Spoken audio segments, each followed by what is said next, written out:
bem-vindos ao último debate deste dia de reflexão e de tentar, além de um raio-x, de um diagnóstico que muitos de nós também conhecemos, tentar avançar aqui caminhos para esta mudança tão desejável de um paradigma que a todos nos afeta.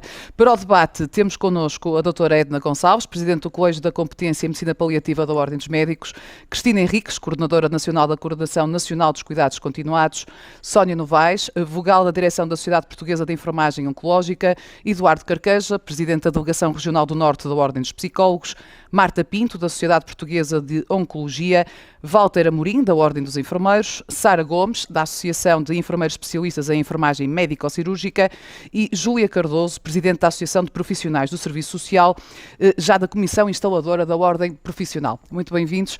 Neste painel vamos tentar focar-nos nestas entidades representativas dos profissionais de saúde interligados ou que nós desejávamos que estivessem interligados. E Dr. Eduardo Carqueja, vou começar precisamente por si. Nesta área, como em tantas outras, precisam tanto os doentes como quem deles cuida. Têm acesso? Há recursos? Ou a desvalorização continua? Antes de mais, muito obrigado pelo convite e felicitar a APCP por esta iniciativa. Por esta iniciativa, agradecer o convite e felicitar a APCP. Dizer que naturalmente, todos nós sabemos, e estamos a viver esta crise ainda pandémica, foi por mais evidente que os recursos na área da psicologia são escassos. Não porque não haja psicólogos e psicólogas, mas porque efetivamente eles não existem nos locais onde são necessários. Traduzindo isso para uma dimensão, que é esta dimensão dos cuidados paliativos, naturalmente os recursos são retirados dos poucos recursos que já existem. Portanto, estamos com pouquíssimos recursos. Todos nós sabemos que é um problema que se calhar outras ordens e outras atividades profissionais se irão também reclamar e demonstrar.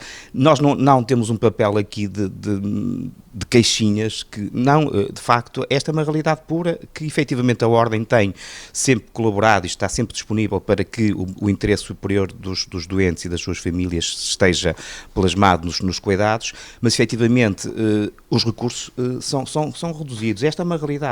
Tentaremos sempre, estamos sempre disponíveis enquanto Ordem para encontrar aqui soluções que possam, no fundo, ir ao encontro destas necessidades destas pessoas. E depois também há outra dimensão, que é a dimensão dos próprios profissionais, quem trabalha com os profissionais, de que forma é que isto é feito. Portanto, há aqui um campo perfeitamente vasto para que a presença dos psicólogos seja não só uma necessidade, mas também há uma falência naquilo que são os cuidados prestados às pessoas. Repensar este modelo organizativo. Nós hoje também estamos aqui assumidamente a quebrar preconceitos. E se há uma coisa que a pandemia nos mostrou da pior maneira possível, é o desamparo. As pessoas a morrerem sozinhas, mesmo em unidades de saúde, já nem estamos a falar nas suas casas, que isso é uma realidade que nós nem temos como palpável. Tivemos agora, de uma forma perfeitamente ostensiva, com a pandemia. Mas há uma lição boa a tirar disto, não é? Que são estes alertas para a importância deste apoio, para a importância destes cuidados. Sim, isto é importante com todo o sofrimento que decorreu nestas condições, e é importante e, sobretudo, é necessário que não se repita o modelo instituído anteriormente. Ou seja, se nós não aprendemos com o não aprendido, continuamos na mesma. Este é o grande desafio do que aí vem, é sermos capazes de olhar de uma forma pura, genuína, para aquilo o que tem acontecido, e todos os intervenientes serão necessários para que efetivamente se reformule esta dimensão daquilo que são as necessidades das pessoas.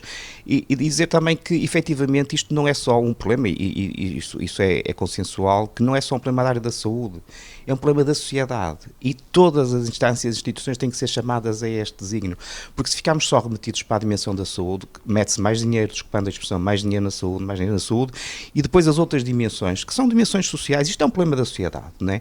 E então tem que ser discutido nessa amplitude, porque senão ficamos muito numa das franjas, e penso que isto aqui temos que estar disponíveis para, de uma forma genuína, construir pontes e não deitar pontes abaixo.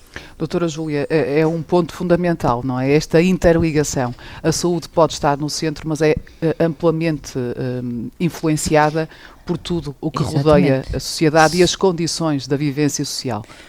Muito obrigada pela questão e até pela questão logo a seguir, portanto, ao anterior orador. porque me revejo exatamente nas suas palavras. Nós não podemos estar a pensar na saúde apenas do ponto de vista dos cuidados clínicos, médicos, mas sim naquilo que são também os determinantes sociais da saúde. E obviamente que em qualquer, seja no sistema de saúde, seja noutro sistema da nossa vida, nós precisamos efetivamente ter este trabalho articulado e integrado também. E permitam-me que diga, obviamente, que aí a minha área profissional tem o seu lugar, com outras e articulando com outras. Nenhuma área sozinha consegue fazer alguma coisa, e sobretudo alguma coisa consistente. E obviamente que nesta área dos cuidados de saúde, dos cuidados paliativos, eu repito aquilo que disse relativamente aos psicólogos. Certamente somos as duas áreas em que é preciso haver um bocadinho mais de investimento. Aquilo que foi feito até agora é positivo, mas precisamos de um investimento maior, até porque as pessoas precisam, para além de serem tranquilizadas, serem tratadas do ponto de vista do sofrimento físico, precisam de intervenção do ponto de vista do sofrimento social, do sofrimento emocional. E, portanto, eu penso que isso é a principal justificativa para nós termos equipas multidisciplinares, para termos também um investimento diferente, provavelmente, e como dizia, não centrado apenas na saúde, mas envolvendo toda a comunidade. Aliás, há uma proposta nossa nesse sentido, que é o de chegar também, portanto, esta necessidade de intervenção mais alargada às estruturas da comunidade, ao funcionamento da comunidade, na proximidade aos cidadãos, incluindo outros níveis também de intervenção na vida pública, como sejam as autarquias, mas também até associações locais e aquelas estruturas que fazem parte do poder autárquico, digamos assim, que nem sempre também estão devidamente desenvolvidas e nem sempre estão a trabalhar também de forma articulada como deveria ser. Refiro-me às comissões municipais de saúde, aos conselhos locais de ação social, que integram um conjunto muito diversificado de entidades, e é preciso também ambicionar por outros resultados mais consistentes a esse nível. É interessante que a pandemia veio também pôr essas entidades que refere a trabalharem mais e a serem mais visíveis, a serem muito mais proativas. Há aqui uma janela de oportunidade que poderia ser aproveitada, digo eu, para acelerarmos um bocadinho o passo. Eu penso que algumas instâncias até do poder político perceberam a sua importância e certamente agora estarão mais atentas também a isso. Mas não nos esqueçamos é que a intervenção na emergência é uma intervenção que não é devidamente planificada, ela é extremamente importante naquele momento, mas depois ela tem que ser consolidada, tem que ter outro aprofundamento, digamos assim, não é? Até para salvaguarda dos direitos dos cidadãos. E, portanto, o que nós aprendemos com a experiência da pandemia foram coisas muito importantes, mas elas agora têm que ganhar outra consistência. E não sei se me é possível até dar já aqui um exemplo, na parte do que é a nossa intervenção específica.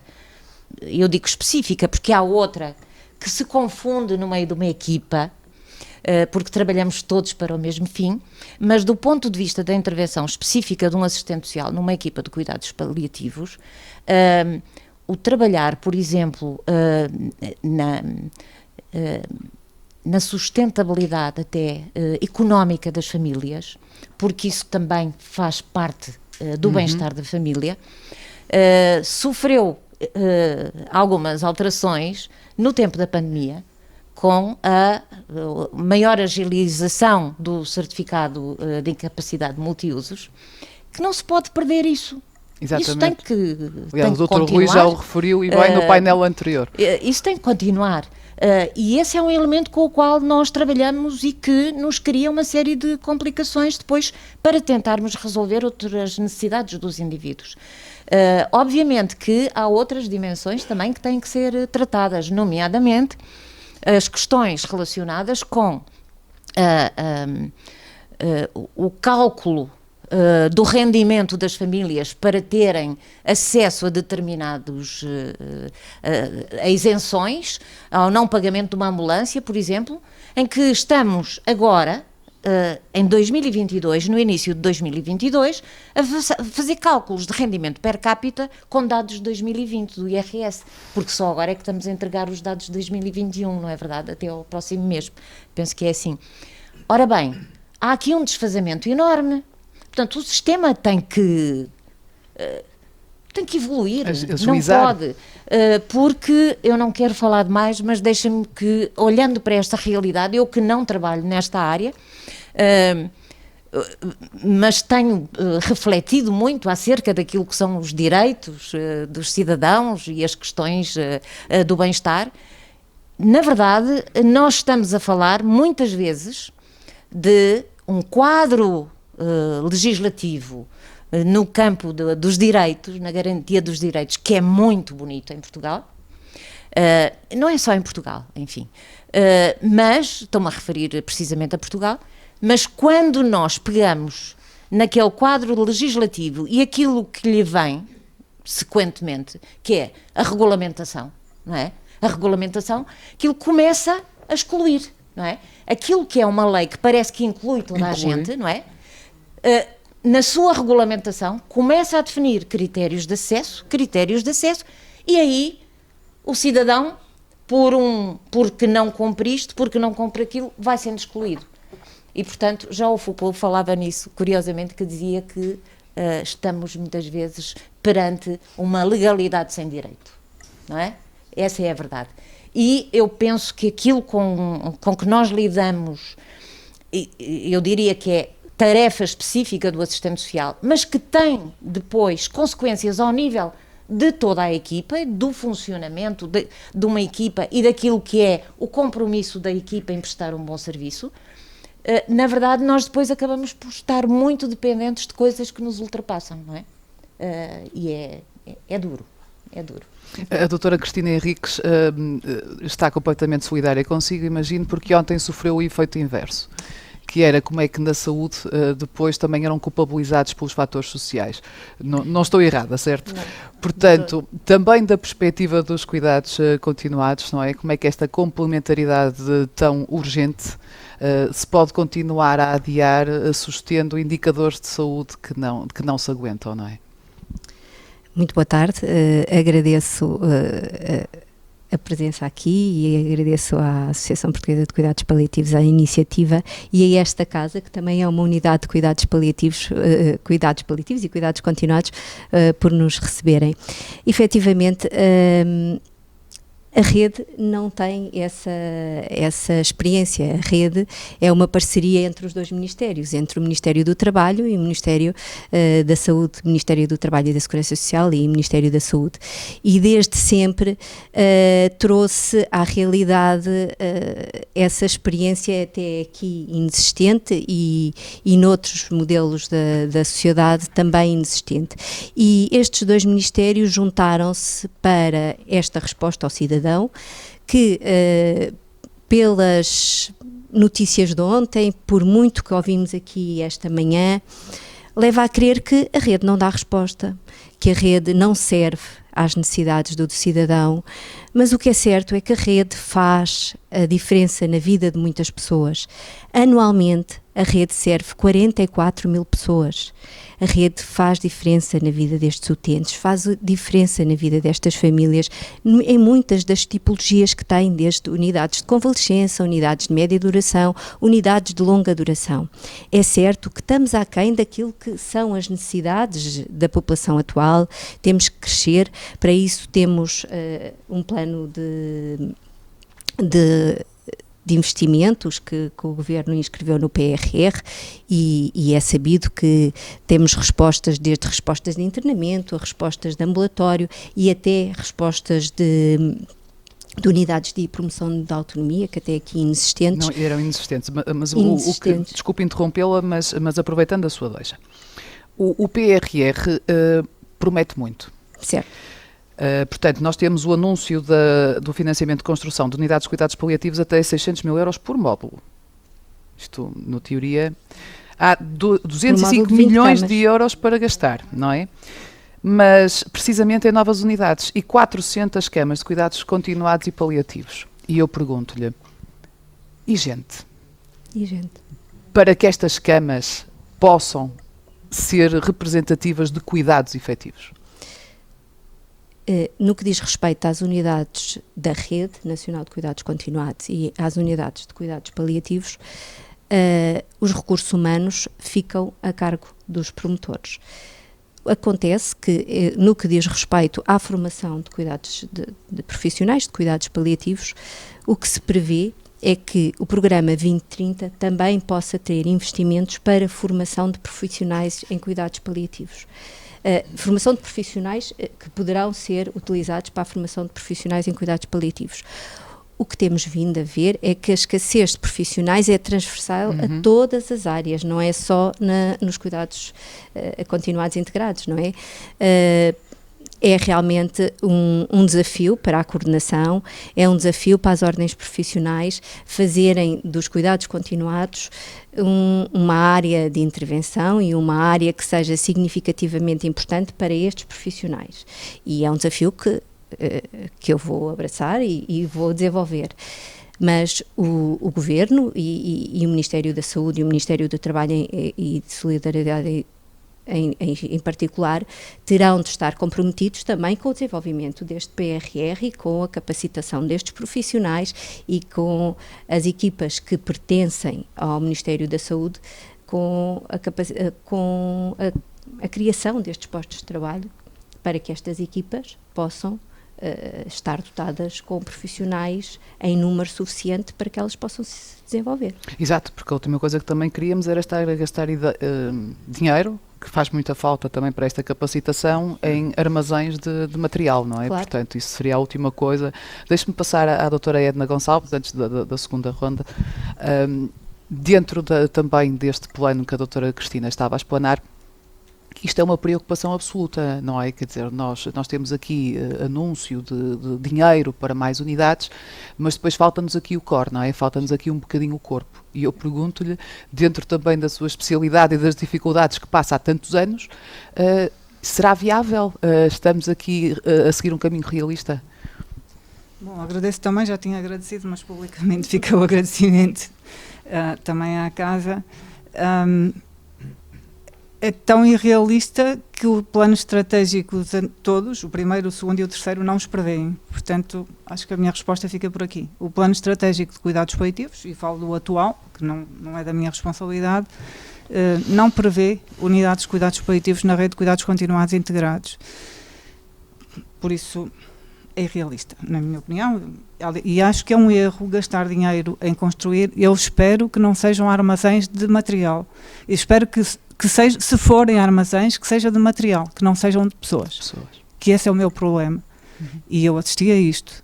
E por isso é que a questão de mudarmos a tipologia ou a lógica como as unidades estavam a ser implementadas tem muito a ver com termos assistido a quase armazéns de pessoas. É terrível. É um modelo que na prática estava a ser desumanizado. Para mim, para a equipa, e penso para a equipa atual, é terrível ver uma pessoa em últimos dias de vida, e cuidados paliativos não são só últimos dias de vida, a morrer, uma pessoa do Alentejo a morrer no Norte. Não pode acontecer Desagregada. isto. Não pode acontecer isto. Isto não são cuidados paliativos. Como dizia a Catarina há pouco, mais vale dizer que não temos do que dizer que temos isto, porque isto não são cuidados paliativos. E temos uma solução que seria claramente mais, aliás, os planos estratégicos, o atual vem na linha dos anteriores, o que prevê, sobretudo, equipas móveis, que vão a todos os sítios onde estão pessoas. Não vale a pena, estamos a construir camas de cuidados paliativos, não vale a pena segregar estas pessoas, não vale a pena. Aliás, eu estava a ouvir e estava ali em pulgas com aquela questão que a Helena Bessa levantou. E aqui pego também no que já falou na pandemia. Eu acho que a pandemia para mim foi uma excelente lição que nos obriga a rever todo o SNS, toda a forma como estamos a trabalhar. E é uma excelente lição que tiramos, pelo menos do hospital onde eu trabalho como médica, no Hospital São João. A equipa de cuidados paliativos, o Serviço de Cuidados Paliativos do Centro Hospitalar São João, integrou-se nas equipas que trataram os doentes com doença Covid ou com infecção Covid, e para mim foi das melhores lições que tive nos últimos anos. E por isso o que defendo neste momento, e fala-se muito na falta de profissionais, e é verdade que faltam profissionais, o Dr. Eduardo Carqueja sabe bem o que tenho lutado também pela falta de profissionais na minha equipa, mas eu acho que nós, sobretudo, mais do que... Eu tinha dito à Catarina que não vinha aqui dizer mal e, portanto, não venho dizer que há falta de profissionais, eu venho dizer é que os profissionais... O sistema tem que ser revisto.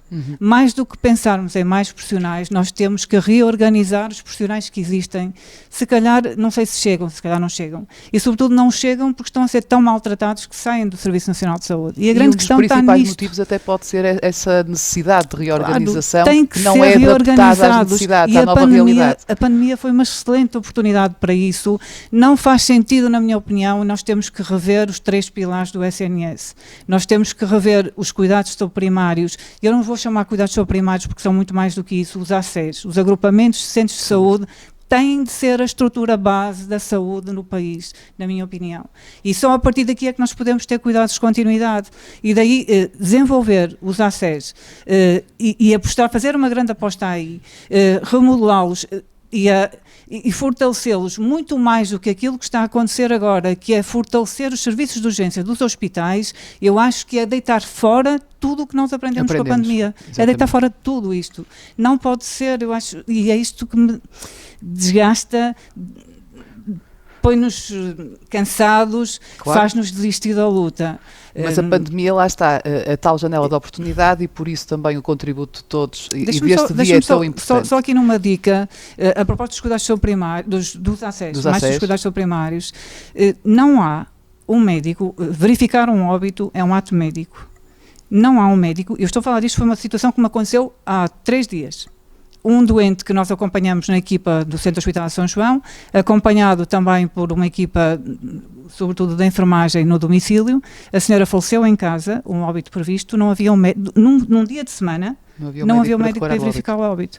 Como é que isto é possível num país, eu já nem estou a falar de domingo, eu estou a falar de terça ou quarta-feira, à meia da manhã, às 10 da manhã. Isto não é possível, isto tem que ser revisto.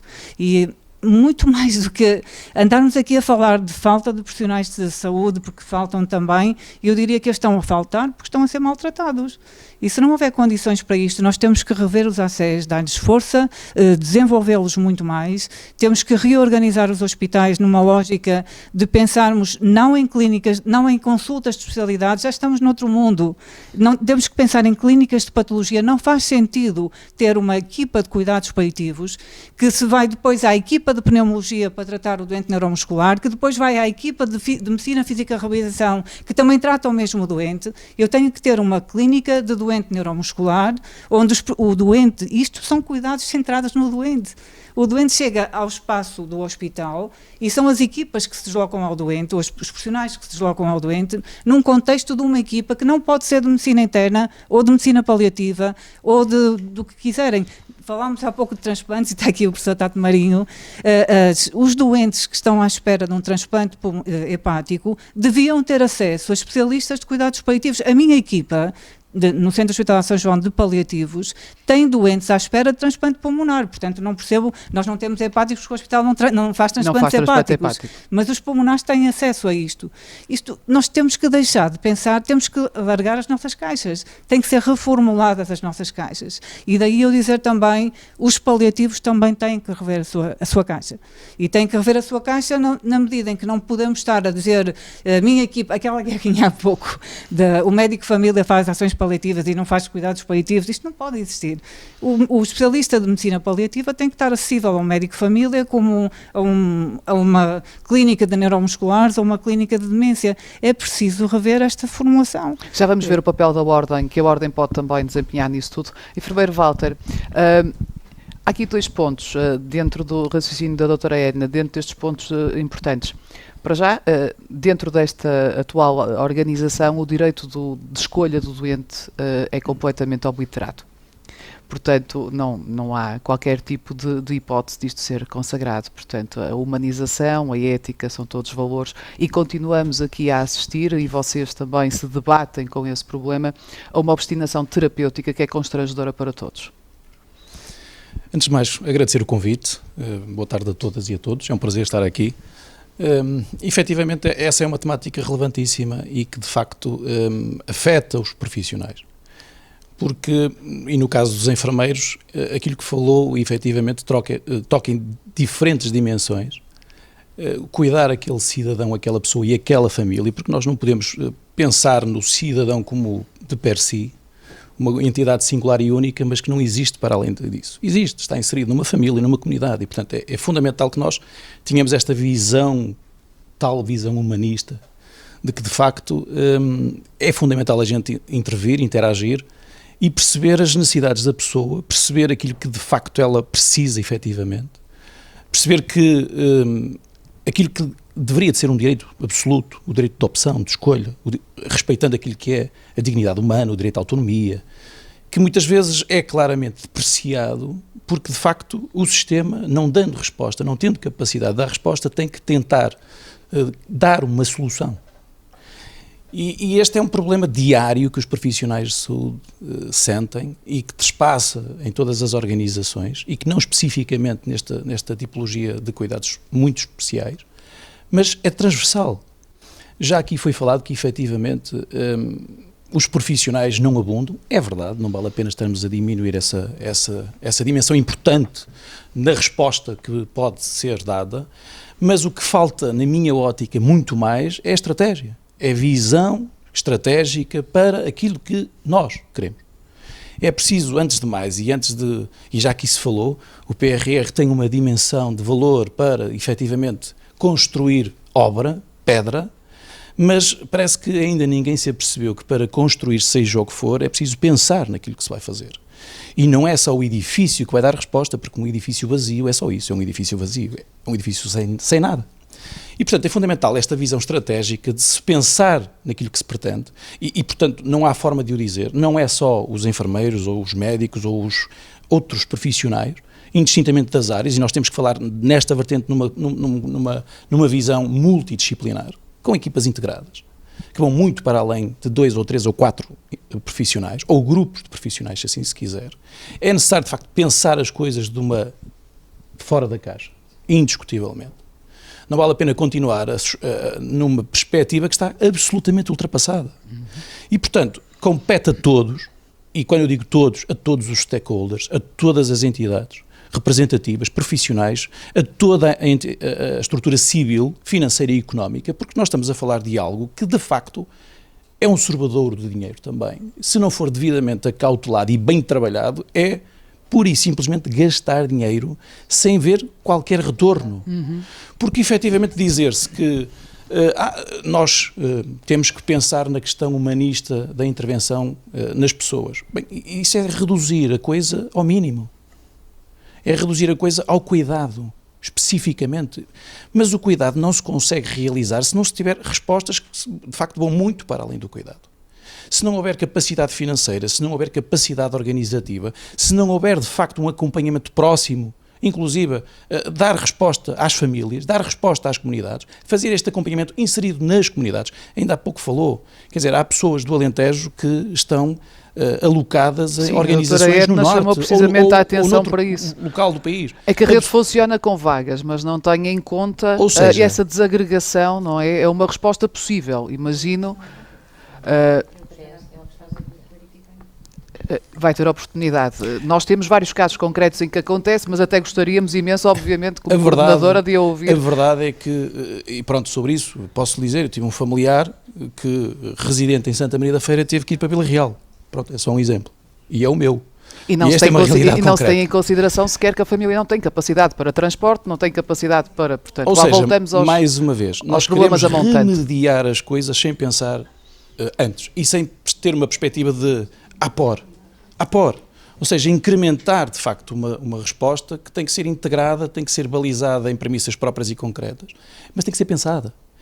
Não, aquilo que a doutora falou é absolutamente preponderante. Ou seja, se nós não fizermos uma revisão do SNS e inserido no próprio Sistema Nacional de Saúde, se nós de facto não começarmos a pensar nas coisas de cima para baixo, ou de baixo para cima, como quiserem, mas pensar de facto de uma forma perspectivada no futuro, estrategicamente, vamos apenas e tão somente, permitam uma expressão, empurrar com a barriga para a frente.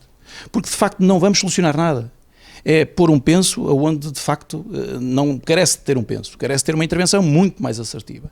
E esta é uma problemática que de facto todos temos que começar a falar, porque quando se fala em cuidados paliativos fala-se numa dimensão da pessoa humana que não deixa de ser pessoa, que continua a ser pessoa, que merece ter o mesmo respeito e a mesma dignidade que qualquer um de nós.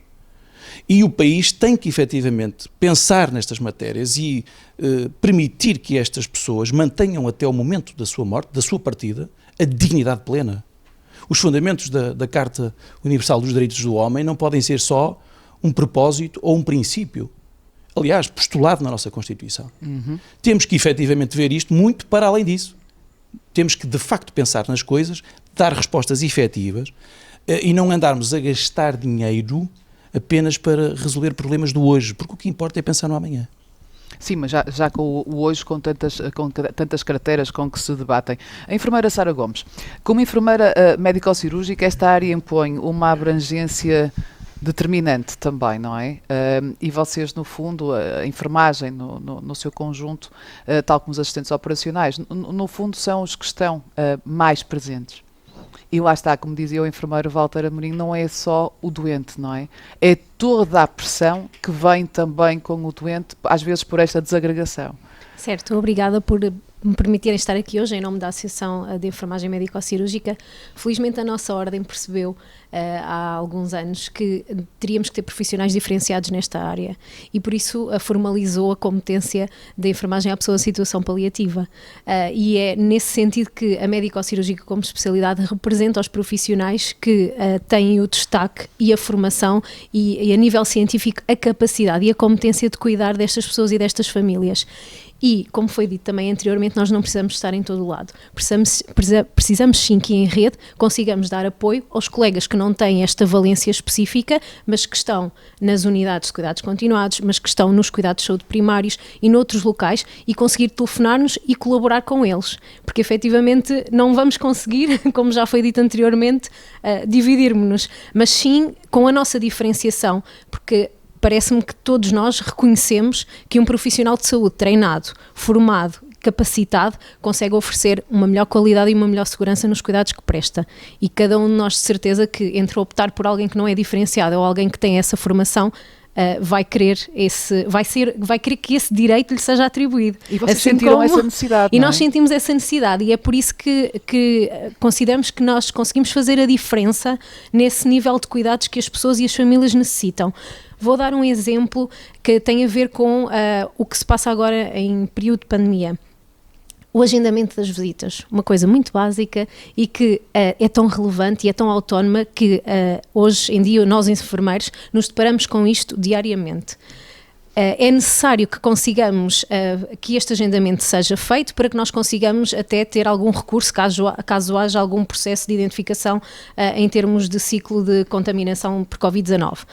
E isto é algo que é feito diretamente connosco e que nós, como elemento de enfermagem numa unidade, damos resposta. Portanto, a nível da coordenação das unidades, a nível da formação e a nível da investigação, nós somos sem dúvida um fator diferenciador.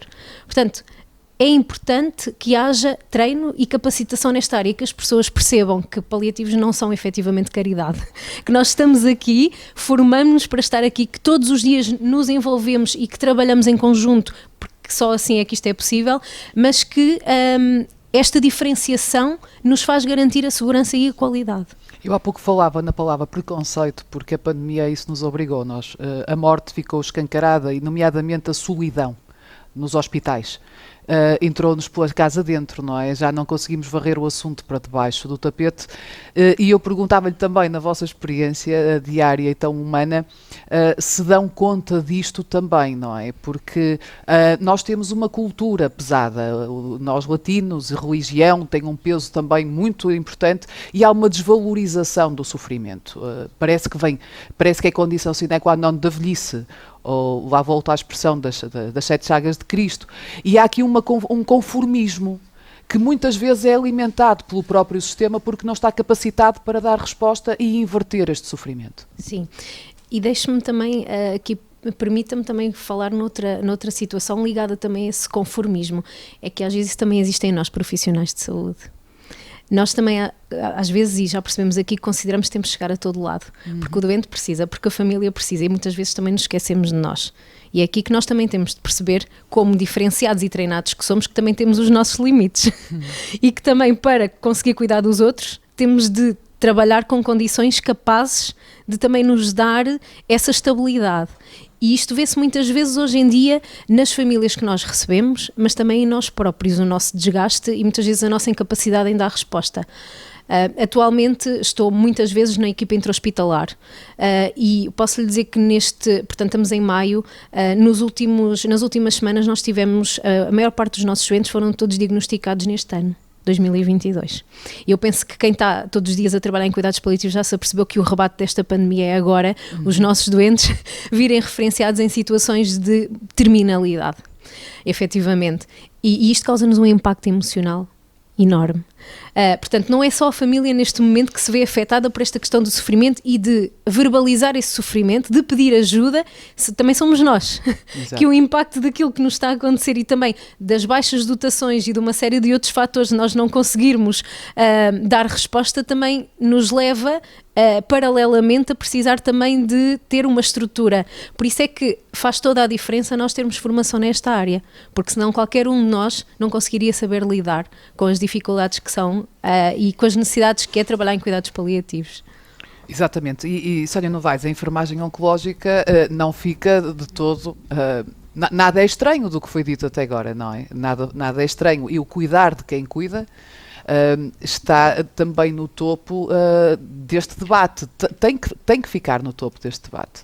Tem. Efetivamente, queria também agradecer à Associação de Cuidados Paliativos a oportunidade que deu à nossa sociedade para estar aqui presente, e essa tem sido uma preocupação da Sociedade Portuguesa de Enfermagem Oncológica. Nós, em parceria com a Liga Portuguesa contra o Cancro, nos últimos 3 anos temos feito formação a enfermeiros de forma intensiva neste âmbito, e nomeadamente capacitando-os também para cuidarem de si e cuidarem dos outros. Este acesso, não é, a cuidados paliativos realmente no doente oncológico é um bocadinho privilegiado, e vemos isso também pelos trabalhos que estão a ser publicados em termos de investigação. Grande parte dos trabalhos são realizados com doentes oncológicos a nível mundial, e portanto há já uma preocupação no âmbito da oncologia para o acesso aos cuidados paliativos. Os próprios IPOs já têm unidades de cuidados paliativos, não é? Enquanto nos outros hospitais é uma luta, esse reconhecimento, a necessidade. E efetivamente a nossa sociedade, embora seja vocacionada para a área da oncologia, também se preocupa com os cuidados paliativos ao longo de todo o ciclo vital e de todo o ciclo de vida de uma família, de uma pessoa. E neste sentido achamos que esta filosofia de cuidados paliativos deveria estar infundida a todos os níveis de cuidados, desde o enfermeiro que trabalha na área de cuidados intensivos, como no enfermeiro que trabalha nos cuidados de saúde primários, porque também nestes contextos nós temos doentes oncológicos e, portanto, é muito interessante ver que nestas formações temos colegas de diferentes contextos e já não temos tantos colegas, por exemplo, dos Institutos Portugueses de Oncologia, como tínhamos há uns anos atrás. Penso que nós demos um passo grande na nossa área profissional em enfermagem, e a Sara já o referiu, a termos neste momento para o acesso ao título profissional de especialista pela Ordem dos Enfermeiros do título de mestrado. E o mestrado em cuidados paliativos, que vai ser uma área de especialidade e que vão começar a abrir este ano vários mestrados em enfermagem, em cuidados paliativos, vai nos permitir uma vantagem em termos de investigação, porque estes enfermeiros vão ter que fazer investigação nesta área para poder terminar o curso. E, portanto, vamos poder investir em áreas como indicadores de qualidade em cuidados paliativos, em intervenções complexas em cuidados paliativos, na aplicação em projetos de melhoria contínua no âmbito dos cuidados paliativos.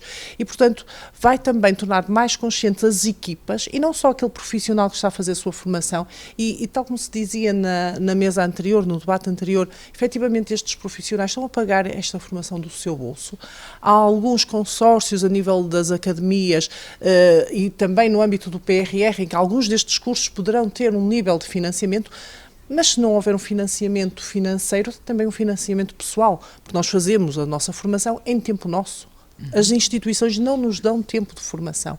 E eu penso também que quando falamos em reestruturar o Serviço Nacional de Saúde, temos que pensar nisto, que os profissionais que estão a prestar cuidados também precisam de ter tempo de formação. Porque isto não vai ter só um impacto para eles enquanto pessoas, mas vai ter também um reflexo nos cuidados e nos ganhos em saúde que promovem na população a quem prestam cuidados. E esta é uma das nossas lutas enquanto Sociedade Portuguesa de Enfermagem Oncológica, trabalhar indicadores de ganhos em saúde nesta área e trabalhar principalmente também a formação e a capacitação e o empoderamento dos profissionais. Tivemos presentes também na Ordem no desenvolvimento no grupo de trabalho nas competências acrescidas da enfermagem oncológica e penso que a Ordem dos Enfermeiros tem estado a dar estes passos de capacitação e de reconhecimento social daquilo que são estas áreas mais sensíveis e que muitas vezes ficam esquecidas no Serviço Nacional de Saúde, porque não são as áreas bonitas, não são aquelas que efetivamente tragam notícias para as manchetes dos jornais. Sim, vingam os tabus, os mitos e continuamos a tentar esconder o que no fundo vai afetar todos nós e os nossos. E depois um ponto muito importante que me parece é esta noção das diferentes realidades dentro disto, nomeadamente por faixas etárias, porque a abordagem não é de todo igual. Não.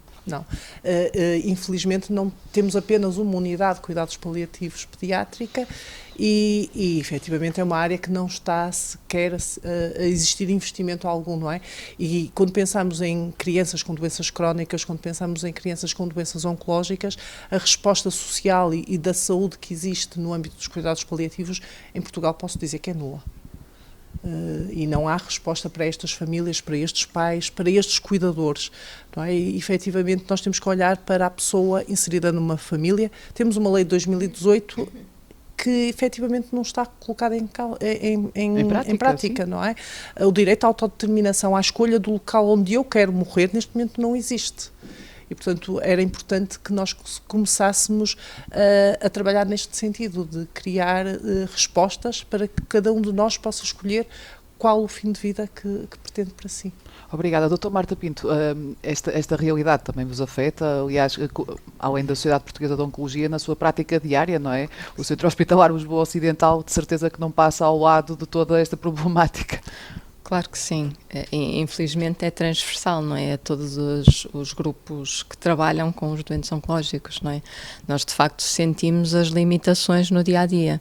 Os doentes a morrerem quase à nossa frente, e o que dizia a senhora enfermeira é verdade. Isto é mesmo assim. A pandemia, o que nos trouxe foi uma realidade que nós já não víamos há mais de 20 anos seguramente. Nós tivemos um retrocesso em termos de cuidados oncológicos muitíssimo grande, porque os doentes não foram diagnosticados e atualmente são diagnosticados em estadios de tal maneira avançada que muitas vezes nós oncologistas nem sequer conseguimos fazer nada por eles, a não ser cuidados de suporte e paliativos.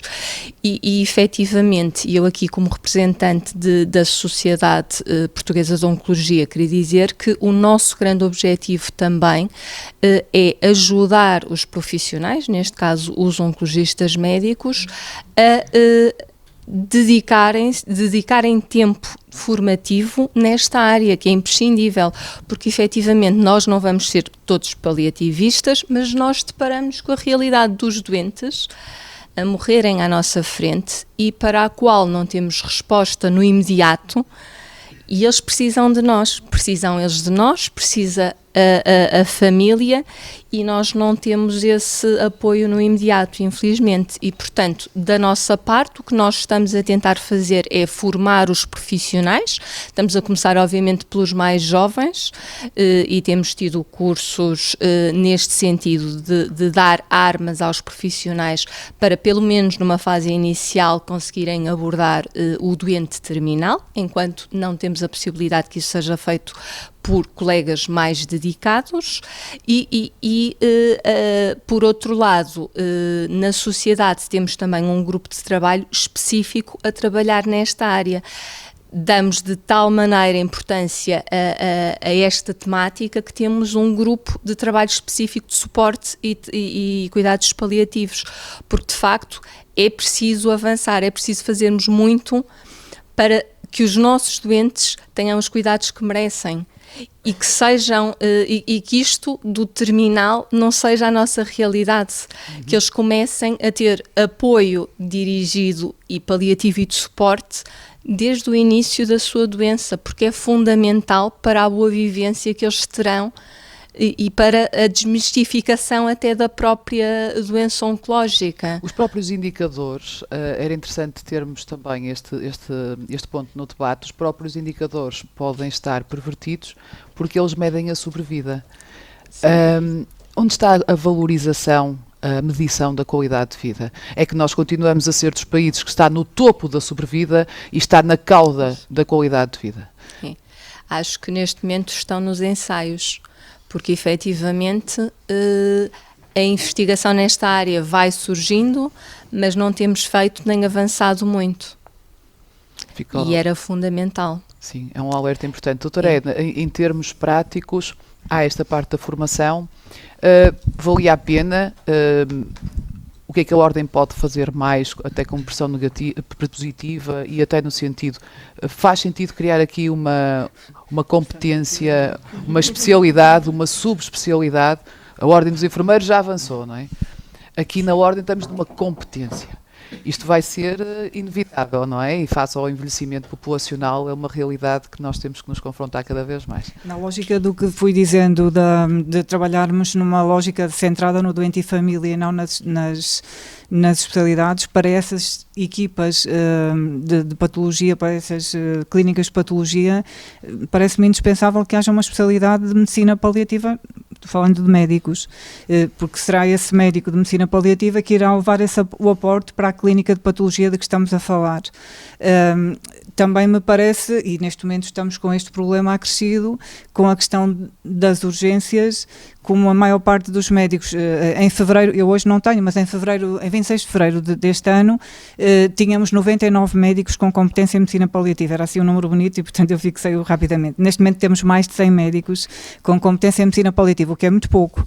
Mas ter competência em medicina paliativa, no que estou a falar, não consigo contratar um médico porque não há uma especialidade, não conseguimos, se é preciso um médico para a urgência, como a maior parte dos médicos que estão nas equipas de paliativos hospitalares são médicos de medicina, são especialistas de medicina interna, vão para as urgências. Se forem médicos da MGF, porque são outro grande grupo, são os dois grandes grupos de médicos na competência, depois vão para os ADCs ou para o que aconteceu na pandemia. E, portanto, enquanto não houver uma especialidade, dificilmente nós vamos ter voz. E por isso eu aqui tenho dito e repito, é preciso que haja, na verdade, uma priorização política verdadeira nos cuidados paliativos, porque não adianta nada inscrever camas no PRR ou mesmo equipas comunitárias no PRR, porque as 10 que estão inscritas já estavam no Orçamento de Estado de 2020, estavam lá, eram 9 as que estavam lá, e não avançaram. Não adianta nada se depois não houver também, nós não pudermos contratar profissionais para essas equipas, porque as instituições depois não têm essa capacidade. Por isso, acho que dificilmente, eu neste momento estou numa fase mais negativa e digo mesmo, não vejo futuro para a medicina paliativa no país se continuarmos como estamos. Falando como médicos. Não é? Falando como médicos. Da pandemia, não sei se é o choque da pandemia, para mim é o não aproveitarmos o que aprendemos com a pandemia. Isso para mim está-me a chocar muito mais. Está-me a chocar muitíssimo mais. Em relação à formação, dizer que do ponto de vista médico, e isto já está no relatório do Plano Estratégico de 2017-2018, todas as escolas médicas já em 2018 tinham formação em paliativos. Metade das escolas na altura era opcional, na outra metade obrigatória. Neste momento há mais escolas obrigatórias, e dizer-lhe que a Faculdade de Medicina da Universidade do Porto, como a Universidade do Algarve, que já tem há anos, este ano a Faculdade de Medicina da Universidade do Porto, neste ano que está agora a terminar, vai começar segunda-feira a última turma do 6º ano do mestrado integrado de Medicina, estão a passar todos os alunos de Medicina de 6º ano do mestrado integrado de Medicina da Faculdade de Medicina do Porto, estão a passar por equipa de cuidados paliativos, 15 dias, formação obrigatória. E, portanto, este passo está a ser dado no pré-graduado. E por isso eu já tenho muita dificuldade em ouvir falar em cursos básicos. Já comecei a dizer, eu não faço mais cursos básicos. Porque, bom, farei alguns, obviamente que farei, mas já chega de cursos básicos. Nós já não estamos nessa fase. Não, o problema é que nos podíamos estar a conformar com essa fase, não é? Exatamente, por isso é que eu digo, esse. sim, o curso básico, e os alunos de Medicina, da Faculdade de Medicina do Porto, neste momento, estão a fazer um curso básico que é online da Organização Mundial de Saúde, portanto está disponível para quem quiser fazê-lo, nem sequer tem que ser médico, é só entrar lá e fazer o curso, e depois tem a parte prática de trabalho com as equipas de paliativos. Dizem que a experiência tem sido muitíssimo interessante, e os alunos, o que nos dizem é, há alunos que gostam muito, e portanto não é por ser jovem que não se gosta desta área, e há alunos que nos dizem, é um bloco, e sobretudo estes últimos, já falando com os primeiros, dizem-nos, é um bloco emocionalmente difícil, pesado, é um bloco emocionalmente pesado, mas que é essencial para sermos bons médicos. Isto tem sido as expressões dos alunos, que me vão mandando E, portanto, se os alunos de medicina percebem isto, não percebo porque é que os outros profissionais mais velhos não o compreendem também. Então, a propósito dessa, deixa eu lançar-lhe uma última provocação, uma pergunta incómoda. Dentro dessa realidade, como é que lida com a distanásia e a obstinação terapêutica que assiste todos os dias? Sim, lido, como se sabe, pois mal. Sei, a questão. Pois sei. Olha, é assim, Paula, lido mal... Mas eu acho que a Ordem também poderia, muito honestamente, por todos os debates que já tivemos, eu acho que a Ordem tinha que ter um papel mais ativo nessa matéria, e essa abertura também deveria ser maior, porque isto perpetua-se, não é? Eu confesso que tenho parado um bocadinho para pensar até no que temos feito em termos de paliativos, e eu acho que a falha está em nós, paliativistas. Nós não estamos a conseguir passar a nossa mensagem. E a Paula sabe bem que há um tempo atrás lhe mandei uma mensagem a dizer, até nos jornalistas nós precisamos de fazer outra intervenção. Lembra-se, num domingo saiu alguma notícia, já não sei o que era, eu tenho o telefone da Paula e mandei-lhe um SMS a dizer, Paula, temos que rever a forma como está a ser comunicada esta mensagem. E nós paliativistas aqui também não vale a pena, estamos a bater no ceguinho, estamos sempre a chover no molhado, não vale a pena, como se costuma dizer. Temos que mudar de estratégia, temos na verdade de mudar de caixa. Tenho muita esperança que esta formação de todos os alunos no pré-graduado e ao 6º ano, portanto estamos a falar de alunos a sair, para o ano vão estar nos hospitais, nos cuidados primários, nas urgências, que isto possa fazer a diferença.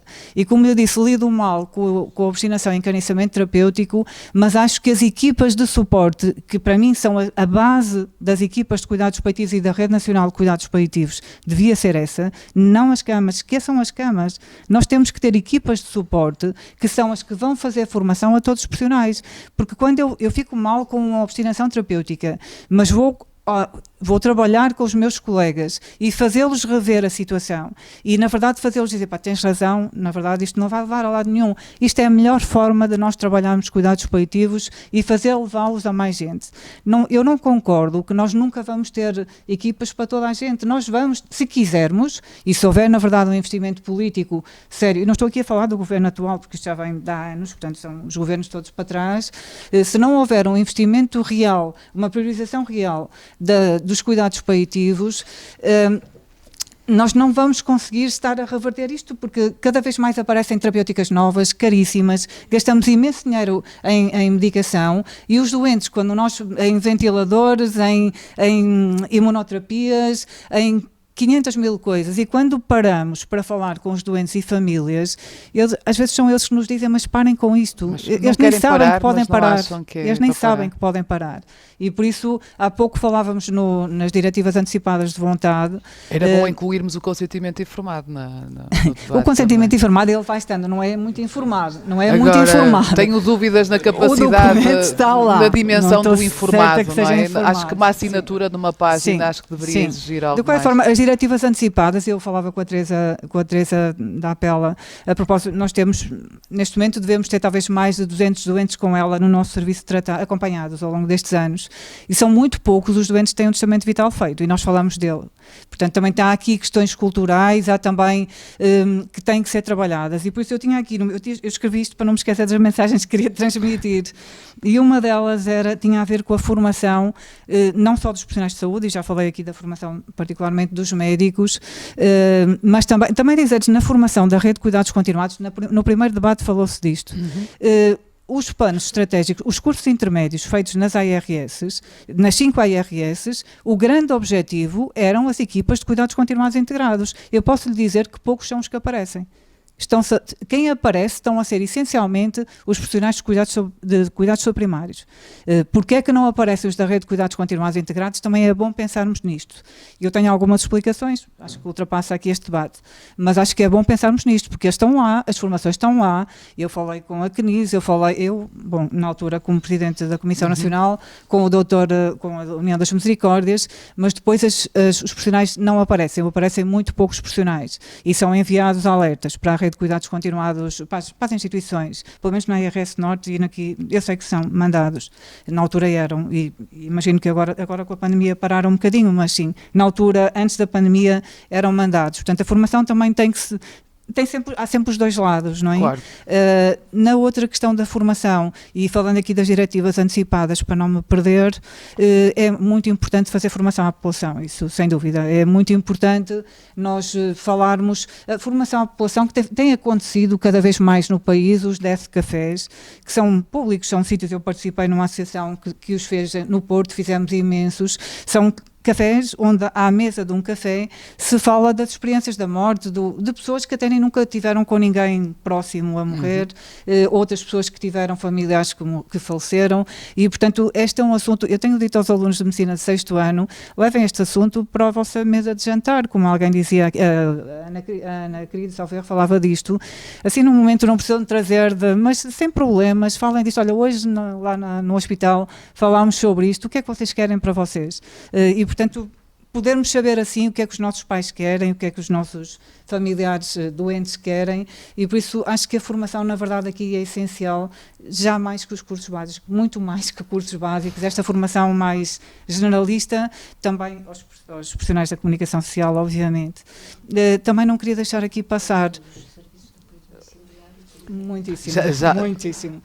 Aqui a questão já lhe vou dar a palavra, doutora Júlia. Dos cuidadores, aqui uma lógica de roda. A questão dos cuidadores informais, também não queria deixar de passar essa parte, que também não pode ser, os cuidados informais são sem dúvida um pilar essencial dos cuidados de saúde e dos cuidados dos sistemas de saúde e dos sistemas sociais e económicos, porque se não fossem os cuidadores informais não havia hospitais e instituições de saúde que pudessem conter estes doentes, nem faz sentido, na minha opinião, que assim fosse, e por isso também alguma preocupação maior com os cuidadores informais é necessária, embora há passos que estão a ser feitos. Falava ainda há pouco com a Teresa nas experiências que, pelo menos da minha experiência, e percebo que a da Teresa também, dos Centros de Apoio à Vida Independente, os CAVIs, que proporcionam a possibilidade dos doentes, das pessoas com doença terem assistentes pessoais.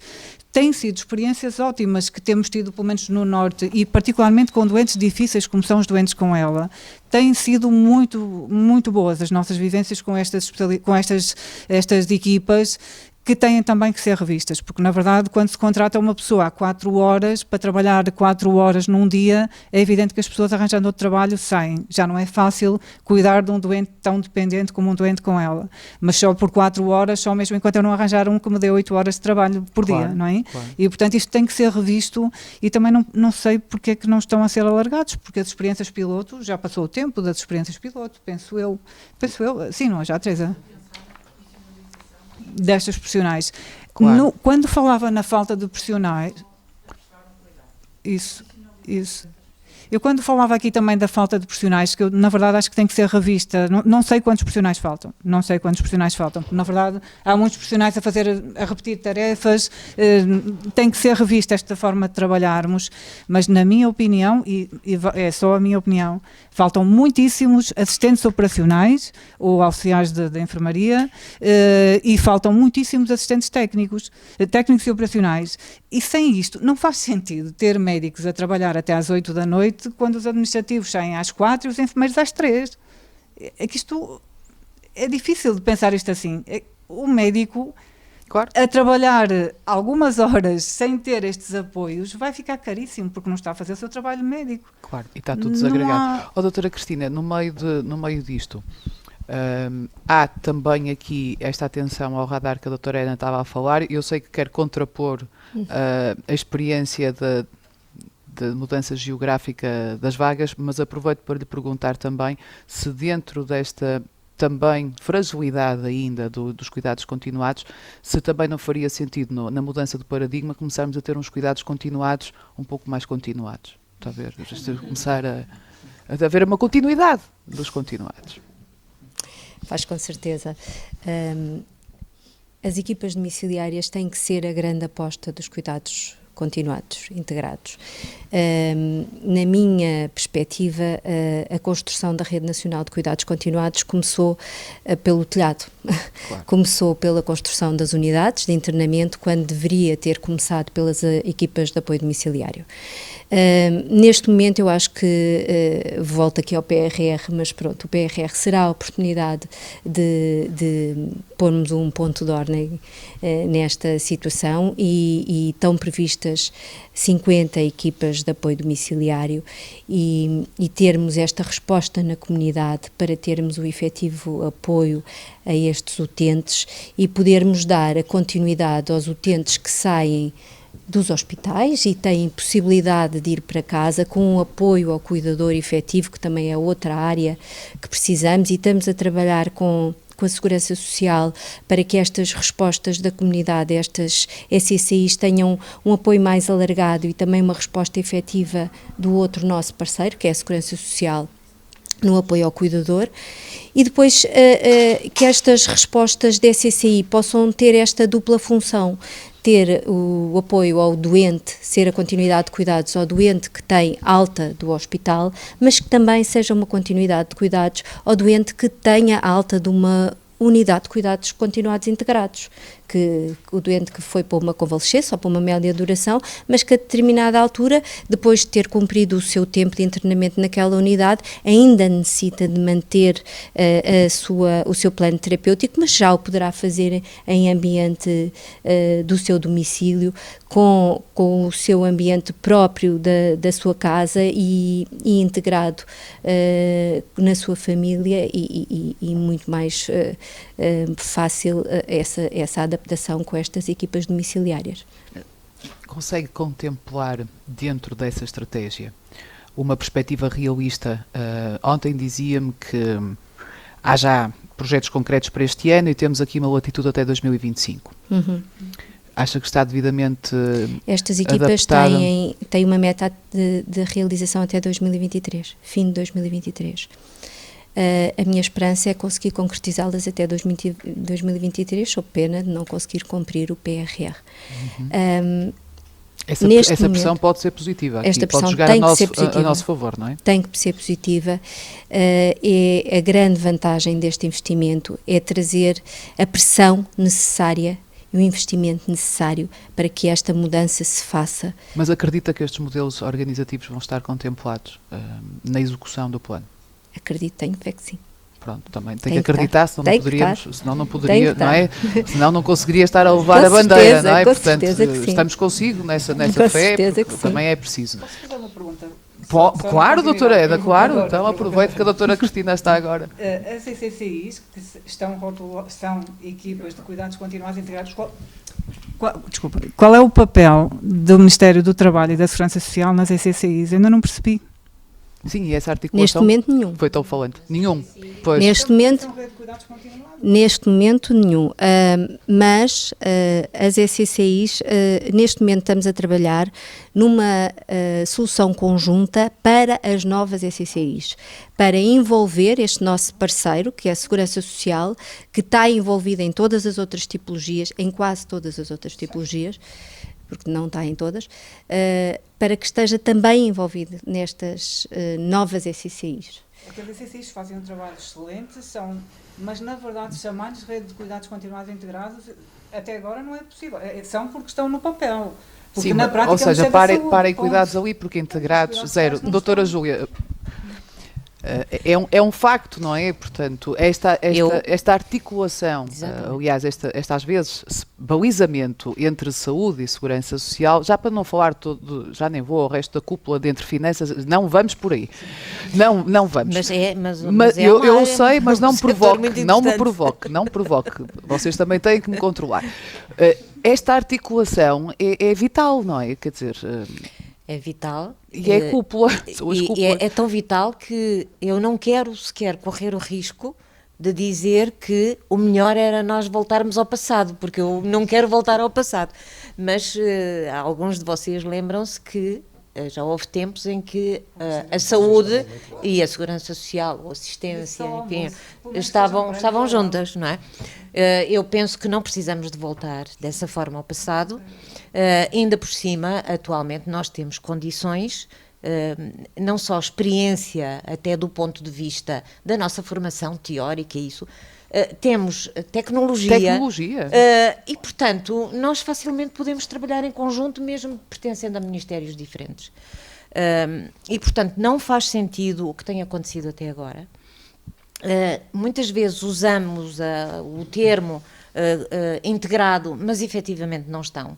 Se calhar estão integrados só de um lado, mas é preciso uma integração maior, e neste caso ninguém tem dúvidas de que a saúde tem que haver integração de cuidados e, portanto, significa que a Segurança Social tem que ser um parceiro ativo a esse nível.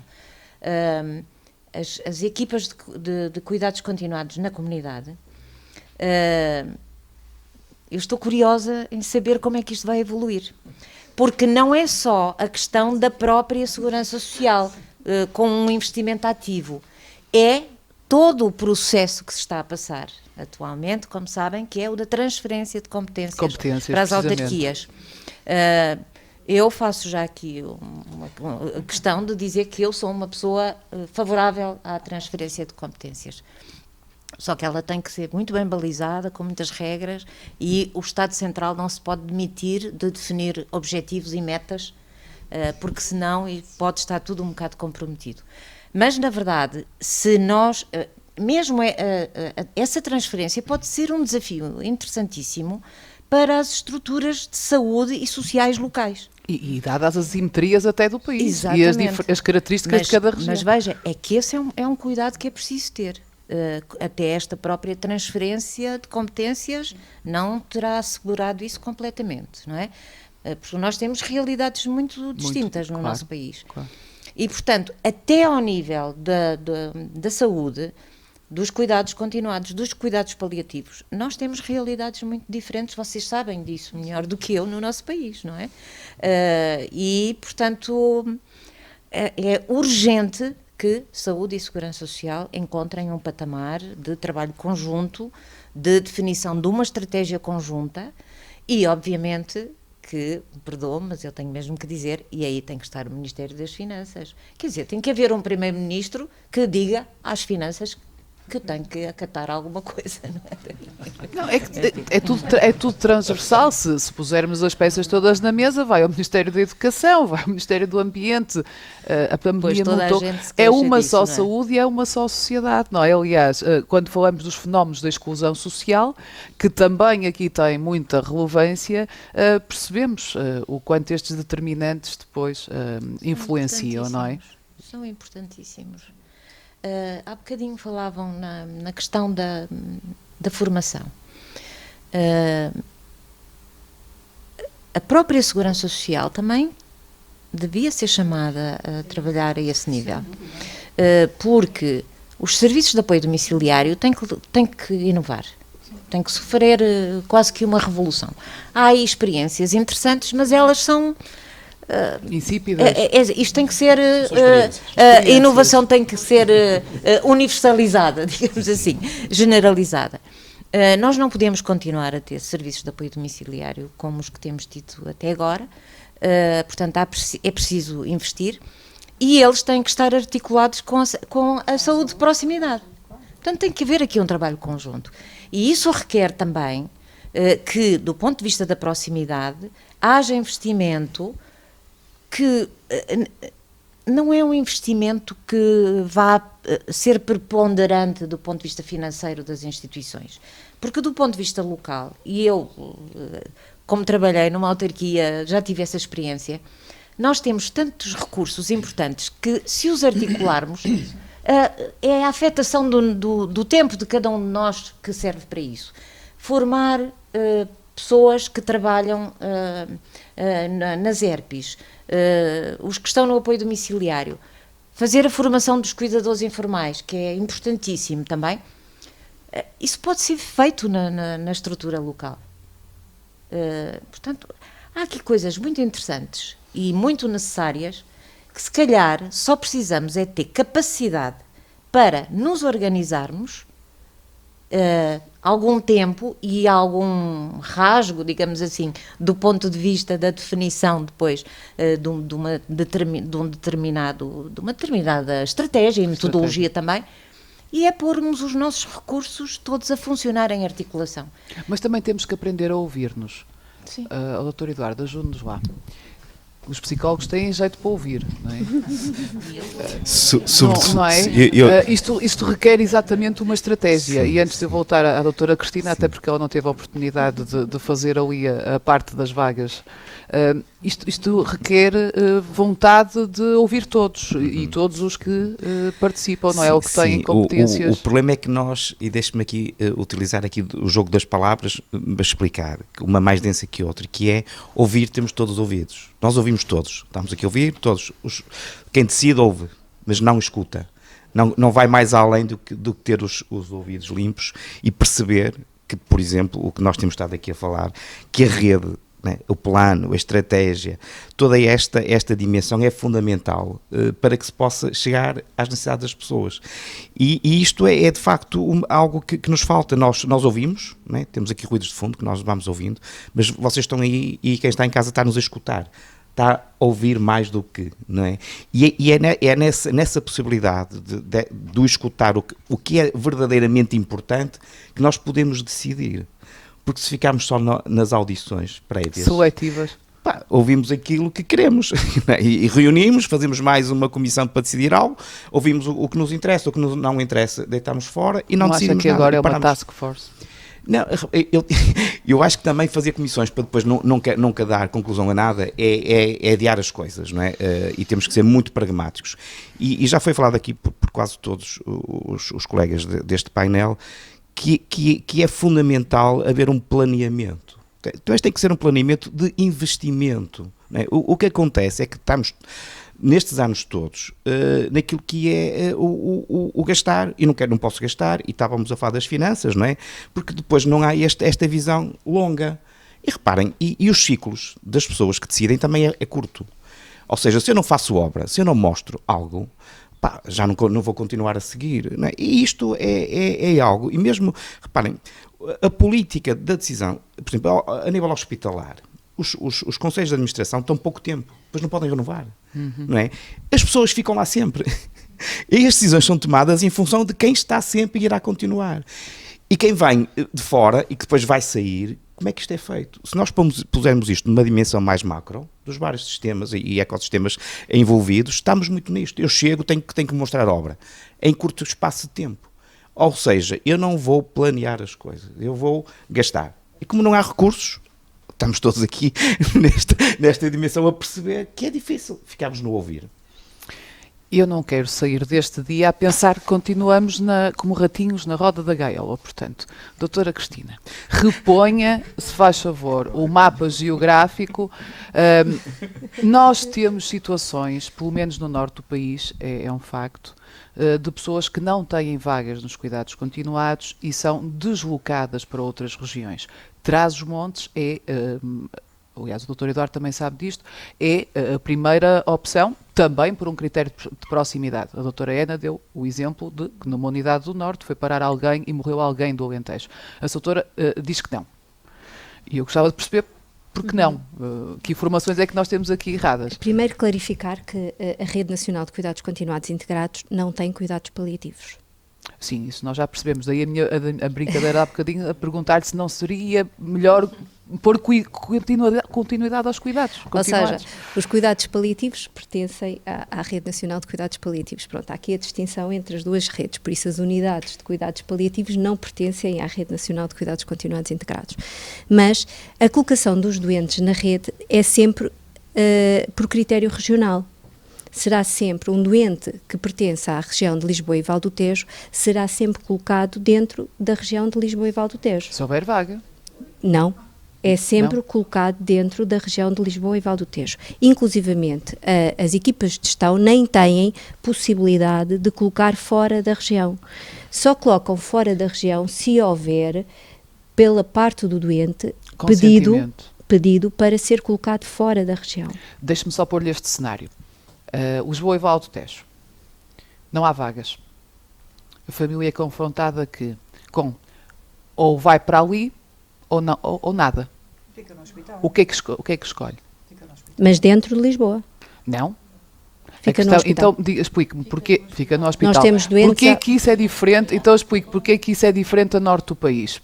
Porque nós, a norte do país, a realidade é o hospital dá alta, já não precisa da situação aguda, não sendo um caso social, que é para não cometermos comparar o incomparável. Verdade. Certo? Certo. A opção é, tem vaga em Vila Real. E o doente vai para Vila Real.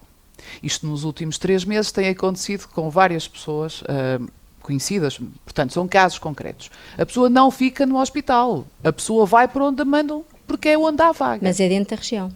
Não, é em Trás-os-Montes de Alto Douro. Mas é dentro da região. É considerado região norte. É dentro da região norte. Okay. Ou seja... e Lisboa e Val do Tejo também é enorme. Não, portanto, pode não ter no centro de Lisboa, mas pode ter. A pessoa só vai porque assina depois o consentimento para ir. A pessoa não é pessoa, obrigada a ir. Mas pessoa, a alternativa é ficar no hospital. A alternativa é ficar no hospital, precisamente, e depois pode ser confundida com caso social. A pessoa assina um consentimento informado que escolhe 3 unidades e uma quarta opção, que é qualquer unidade dentro da região. Dentro da região. Não havendo possibilidade numa daquelas 3 unidades que escolheu, poderá ser colocado numa quarta opção dentro da região.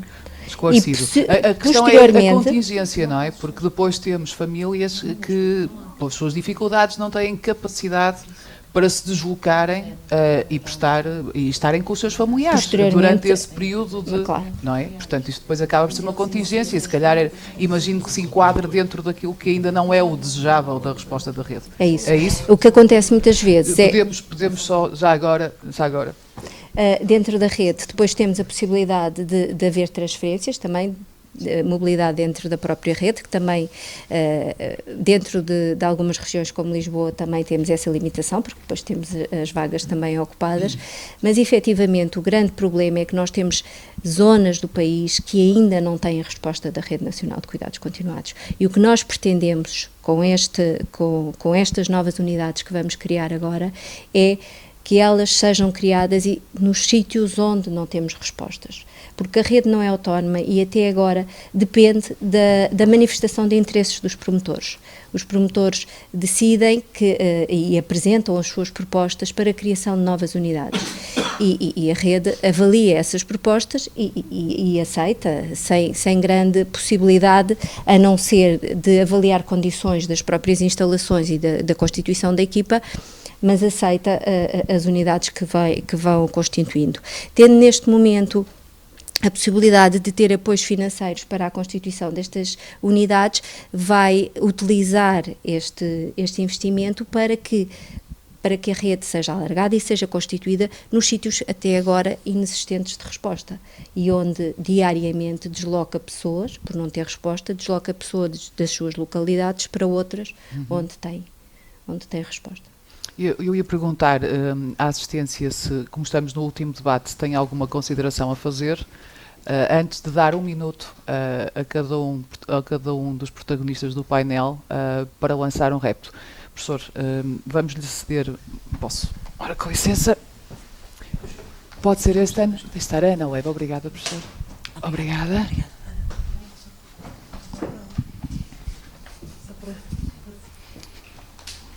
Aqui.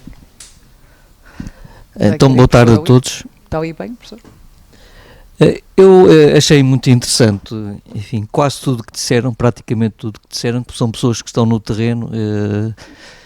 Porque é que um gastroenterologista está aqui? Porque nas 5 primeiras causas de morte em Portugal, morte precoce, antes dos 75 anos, antes potenciais de vida perdida, estão 3 doenças da minha especialidade, que é o cancro do estômago, o cancro do cólon e a doença hepática.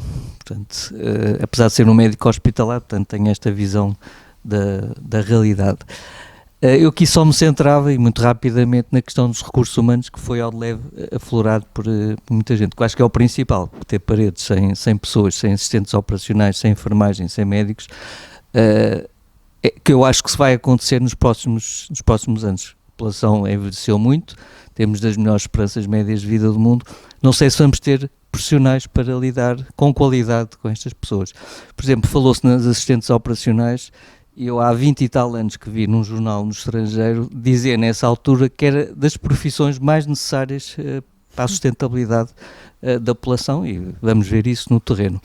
Eu só vou dizer meia dúzia de números, porque nós precisamos de uma visão numérica, portanto saber quais são as tropas que temos, e se calhar vou tentar ter uma visão militar e logística, que precisamos, como vimos que precisamos para lidar com esta pandemia, da visão dos militares, que é saber quantas tropas eu tenho, e ouvi falar pouco em números, acho que foi a doutora que falou em 40 mil das câmaras de cuidados continuados. Precisamos saber números, saber o que é que cada pessoa faz, que eu, por exemplo, tenho médicos a fazerem trabalhos que não têm nada a ver com a medicina. 50% do trabalho médico neste momento nas consultas, nos hospitais, nos médicos de família, tem a ver com outras tarefas, marcar consultas, pedir análises, imprimir, continuamos a imprimir, portanto, e que leva a que médicos saiam do sistema em burnout, conhece muito bem esse filme. Ou seja, eu tenho neste momento 41 mil médicos. Nos próximos 3, 4, 5 anos, 1/3 dos médicos vai sair do sistema, que se vai reformar. Portanto, tem 3 médicos, vou ficar com 2. 600 cirurgiões vão sair do sistema, 600 pediatras vão sair do sistema. Há falta de médicos em todo o mundo. E os que entram não compensam? Não, entra metade, quer dizer, e sair um médico com 30 ou 40 anos de experiência. Muitas vezes subdiferenciada, só 2 ou 3 que operam determinados cancros, por exemplo, do cérebro. É impossível substituir por médicos mais novos, e muitos deles vão para a privada, como nós sabemos, neste momento, e muitos deles vão para o estrangeiro também, como já começamos a ver. Os meus melhores alunos, alguns estão na Austrália, Nova Zelândia, etc. Portanto, como é que isto vai ser sustentável? E depois, uma das pessoas que mais tem batido nisso, que eu vejo como muito esclarecida, que é o professor Eduardo Carqueja, é a questão do bem-estar do profissional. Portanto, é dar-lhes mimo. Quer dizer, já temos poucos. Há falta de médicos, ou, aliás, há falta de profissionais de saúde em todo o mundo. Isto não é um problema só de Portugal. Há falta de cirurgiões em todo o mundo. Eu acho que em Portugal, neste momento, faltarão, 100 cirurgiões. As pessoas não falam nisto. E que estão super subcarregados. E ainda vamos ficar com menos de 600 nos próximos 3 a 4 anos. Portanto, o que é que se vai passar? Eu acho que neste momento, talvez seja o problema principal, e que não tem sido muito falado, é a questão dos recursos humanos, que vocês falaram a pouco e pouco, mas isto está tudo numa folha Excel, 40, acho que já lhe mandei, já. Em tempos, já, não sei se viu. Não, está em cima da secretária. Está em cima da secretária. Por exemplo, não sei se percebe a diferença entre estar na gaveta ou estar em cima da secretária. Por exemplo, nos médicos de medicina geral e familiar, que serão o pilar de um sistema, assim como a enfermagem também é. Talvez sejam os profissionais e os assistentes operacionais talvez sejam os mais importantes, não o super especialista, enfim. E estão 1000 médicos de família em condição de se reformar este ano. 1000. Mas nos próximos 3 a 4 anos vão sair 2.600. Boa. Dos 7.000 e tal, 34% vão sair do sistema. E, por exemplo, em Lisboa, que eu conheço bem, houve 150 vagas de médicos de família que não foram ocupados. E porquê? Várias razões. Além, enfim, não ganharem muito bem, não conseguem comprar casa em Lisboa, neste momento. Portanto, é impossível um médico jovem, início de carreira, ainda por cima querem ter filhos, querem ser felizes, querem ter bem-estar. Aliás, eu acho que parabéns ao São João, que tem um sistema de procurar dar bem-estar aos profissionais de saúde, que eu não vejo em quase mais lado nenhum. Isto é fundamental. E aos doentes desde a urgência, desde o momento em que entram. Exatamente. Portanto, isto está aqui um esquema que eu não sei como é que vamos sair daqui. E não é só o salário puramente económico, é o salário emocional, como fala muito bem. E quando aliás, eu vejo... os profissionais de todas as categorias têm batido muito por isso. Não é só a dignidade do salário, que tem que representar a importância que todos eles têm, mas é também, acima de tudo, a parte da organização e de reconhecimento do trabalho, não é? E isso está cada vez mais desgastado. Mas eu não sei se não é preciso. Aliás, eu aconselhei chamarem os militares, quando foi a pandemia, eu estive muito dentro da pandemia, logo no início.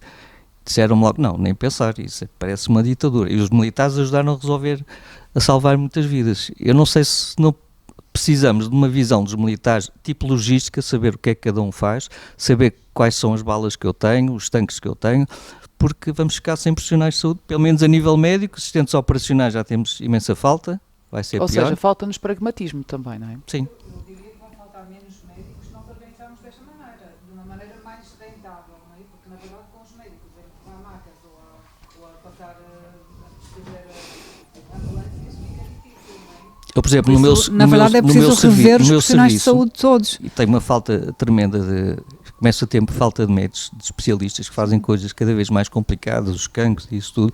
Tenho médicos a colherem sangue aos doentes da enfermaria.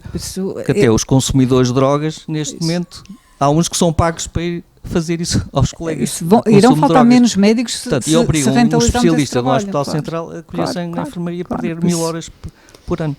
E também não me parece que seja solução aquilo que já aconteceu agora, por ter 270 alunos a acabar o 6º ano de medicina, e o professor está aqui no Santa Maria terá a mesma questão, também não é solução, porque estamos a formar alunos às carradas, com as universidades como estão sem melhorias de orçamento e, portanto, com dificuldades extremas de formar os alunos. Para eles depois de formados irem para fora. Hospitais, não se pode invadir as enfermarias. E sobretudo depois de formados vão para fora, não é? Se vão para fora do país, mesmo este dinheiro que estamos a investir na formação, vai para fora.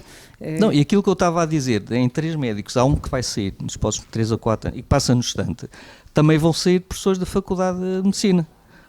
E depois não é aquele sistema de, mas não abriram as vagas, o número de clausos. Tá bem, mas eu não posso ter 20 alunos na enfermaria ou 20 alunos na minha consulta ou na sala de operações. Eu diria que nós estamos continuamente a tapar buracos e não é solução, e tenho dito isto também dentro do meu hospital também. Tem havido picos de acesso às urgências, o Hospital São João bateu mais um recorde esta semana, mas também as pessoas, os responsáveis pela urgência, dizem que 60% das pessoas que vão à urgência não deviam lá ir. Então é na urgência dos hospitais que nós vamos fazer investimento. Nós temos que fazer investimento fora dele. Nós não podemos estar a tirar médicos ou profissionais que estão a fazer consultas e, portanto, com isso as equipas de paliativos podem diminuir as idas às urgências. Não acho que seja a solução estar a pôr profissionais que estão a fazer outras consultas nas urgências, porque nós estamos mais uma vez a tapar furos. Mas se vão sair quase 3 mil médicos de família, 2.600, como é que vão resolver esse apoio antes das urgências? Não, claro, mas isto é um drama que nós já passamos há muito tempo com a enfermagem. Os alertas são milhares e já há uma década que esses alertas são dados. Pode ser que alguém acorde porque agora são médicos, não sei, mas na verdade isto passa-se, os assistentes operacionais, os assistentes técnicos, os próprios enfermeiros e estes altamente especializados fogem assim. Quer dizer, é uma realidade, portanto há aqui uma necessidade da tal transversalidade e da complementaridade, mas isto também tem que se fazer os diagnósticos e tem que se falar. porque não sei se continuar só no seio dos serviços ou em reuniões fechadas a pôr a tal contagem das baulas, isto devia ser trazido nos grupos de trabalho que são criados. Estes assuntos nos alinhamentos deveriam constar para a participação também de todos, para o input de todos. Eu puxando as coisas novamente para os paliativos, estamos numa reunião de cuidados paliativos, na verdade as equipas de cuidados paliativos podem diminuir as idas à urgência, podem diminuir internamentos e a Segurança Social depois também apoiar nos recursos em casa, porque as pessoas não ficam em casa se não tiverem quem cuidar deles. Claro, e o professor também vê, também por causa da tipologia dos doentes que trata, a importância desta união entre os diferentes ministérios e estas complementaridades, não é? Porque o professor também assiste a muita exclusão social e isto potencia muitas outras coisas que só agravam o sistema e os custos desse sistema, certo? Sim, isso é verdade. Eu só queria fazer um comentário em relação ao que disse a professora Edna, dos paliativistas, que são 100 em Portugal. Os médicos com competência em medicina paliativa, agora só eu mais acho um bocadinho. Claramente que deve ser uma especialidade. E do meu ponto de vista, eu que venho fora dos paliativos, enfim, terei sido infectado pelos paliativos, que eu gosto imenso e é extremamente importante, e já pus os meus internos a fazer formação em paliativos. Eu acho que os paliativistas têm que se abrir um bocado para fora. Eu concordo em absoluto, professor. Aliás, eu comecei por aí. Tem que sair um bocado fora da caixa. O meu grande... Eu posso usar já o meu minuto nisto? Pode usar já o seu minuto, obrigada. Meu minuto é precisamente por aí. Eu só posso trabalhar o que depende de mim, e de mim, paliativista, depende de mudar esta visão fechada em que temos estado a trabalhar. As equipas de cuidados paliativos têm que se abrir. E não posso estar a pensar... Aliás, a enfermeira da Sociedade da Enfermagem Oncológica falou nos mestrados de enfermagem em cuidados paliativos. O professor Tato Marinho é um dos responsáveis do mestrado de cuidados paliativos da Faculdade de Medicina de Lisboa, que foi o primeiro do país, que é multiprofissional. É multiprofissional, tem enfermeiros desde sempre. Eu trabalhei, aliás, na assistentes sociais. Nós já estamos a falar desta diferenciação, estamos a criar mestrados específicos de enfermagem em cuidados paliativos. Portanto, as equipas de cuidados paliativos, desculpem, mas eu acho que temos que repensar esta forma de pensar para nós paliativistas. Modelo. Mas eu vou dizer assim, eu gosto muito de vocês, dos paliativos. Eu, quando cheguei aos paliativos, pensei assim, eles são muito elitistas. Porque depois eles pensam, não toquem aqui porque só eu é que sei disto. E os paliativos cada vez crescem mais. Por exemplo, na hepatologia, desta semana saiu um artigo importantíssimo na melhor revista mundial de doenças do fígado sobre paliativos em hepatologia. Portanto, claro que sim, professor. E essa parte só depende de nós. Muito obrigada, professor. Podemos começar com a enfermeira Sara Gomes e vamos seguindo. Obrigada, Sr. Professor. Depois de todos estes inputs, enfermeira Sara, o seu minuto, o que é que quer deixar aqui de destaque e de repto, se quiser? Sim, eu penso que é importante nós percebermos que a enfermagem médico-cirúrgica está em todas as vertentes e em todas as patologias, não são só as oncológicas, e nesse aspecto eu penso que conseguimos perceber a importância que temos. Nós estamos dispostos a conseguir ajudar os colegas que não têm esta área de formação a conseguir capacitá-los no melhor cuidado que eles podem fornecer aos doentes e às famílias. Por isso, acho que é essencial continuarmos a fazer um trabalho de equipa. Sozinhos não conseguimos. Muito obrigada, doutora Marta. Eu também ia um bocadinho por aí, de facto, a multidisciplinaridade está em cima da mesa e é fundamental para nós conseguirmos tratar o melhor possível os nossos doentes.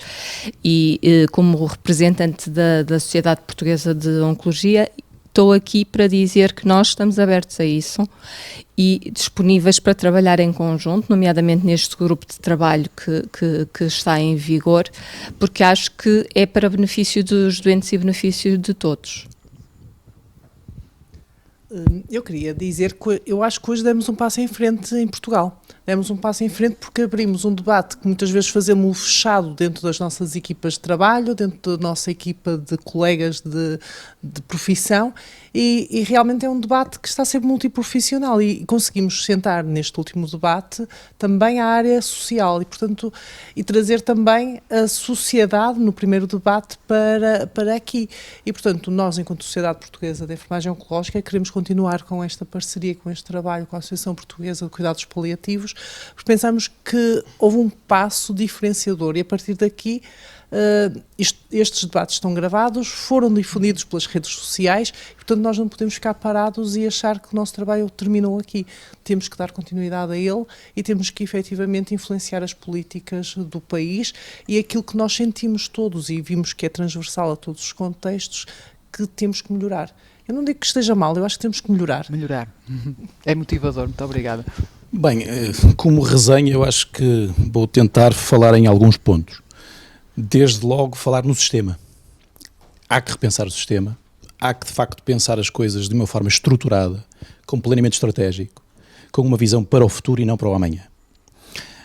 Relativamente também àquilo que é os profissionais de saúde, nestas matérias não podemos só imiscuirmos naquilo que é a realidade dos profissionais de saúde. Mais uma vez, tem que ser multidisciplinar, agregar tudo e todos, a área social. Lanço aqui desde já uma provocação. Nós, em Portugal, falamos e temos esta realidade de uma separação entre a saúde e a segurança social. Na França, por exemplo, ela foi integrada, já foi assim e agora voltaram de facto a integrar uma na outra. E os resultados falam por si. Se calhar é tempo de nós começarmos a ver noutros bons exemplos soluções para nós próprios. Relativamente àquilo que é a área em concreto dos paliativos, eu lembro-me de ouvir num evento destes a doutora Isabel Dalrissa Neto falar efetivamente que fazem a diferença os profissionais que têm qualificação, competências e formação própria nesta área.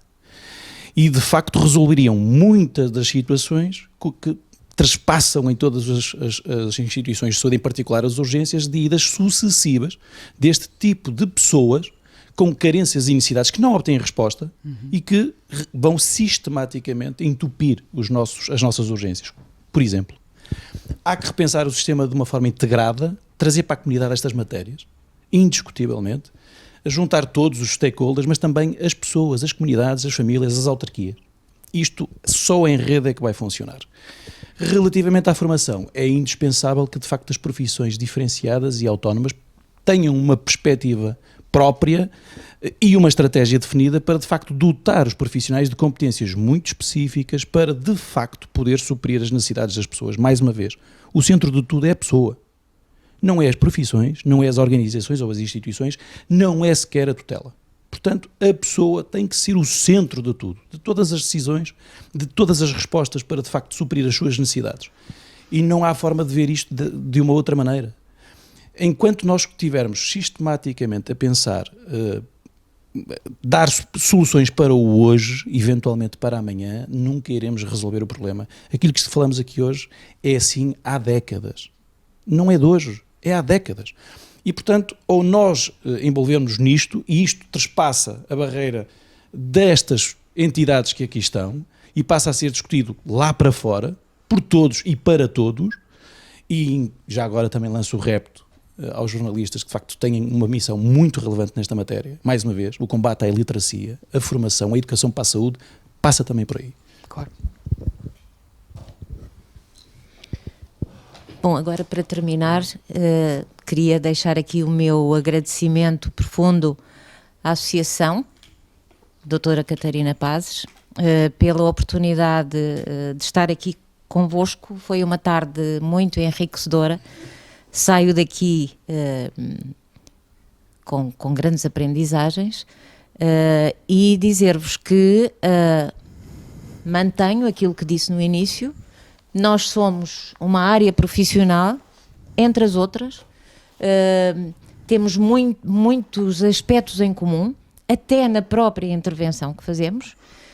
Eu não faço atos médicos, mas eu sei como é que o sofrimento do ponto de vista físico afeta o bem-estar do indivíduo, a sua qualidade de vida, da mesma forma que o médico não vai tratar daquilo que são questões de natureza mais de relação familiar ou de questões mais de natureza económica, de natureza habitacional, algo que tenha a ver com o sofrimento social.